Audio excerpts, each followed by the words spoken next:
आप छलांग लगाई। कैसे? नहीं, हमने इसको पार्टी वापस से आ रहे हैं। इन्हें हमने पार्टी से नहीं निकाला था, इन्हें पटरी से आप छलांग लगाई।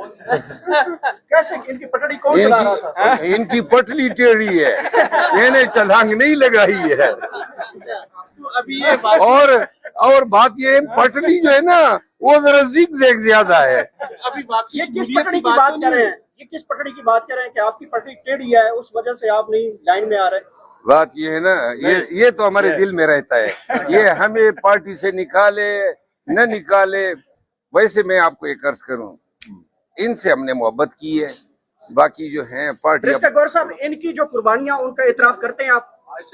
देखो, इसमें कोई तो राय नहीं है, इसकी कुर्बानियों के इतराफ करते हैं, इन्हें बड़ी कुर्बानियां दी है, बड़ी सख्तियां बर्दाश्त की, पार्टी के लिए काम किया है। पर मैं इनको हमेशा से कहता रहा हूँ कि देखो, डिसिप्लिन सबसे टॉप पर है, तुसी डिसिप्लिन रखो। मैंने उनसे बात की है और मैं इनको कहता रहा कि तुसी पट्टी से उतरना नहीं है जवाब हमारे। और मैं देखिए, मैं भी चेयरमैन साहब को हमेशा से कहता रहा हूँ कि अगर कोई मेरे खिलाफ बयान देगा तो डिसिप्लिन उधर ही बढ़ेगा।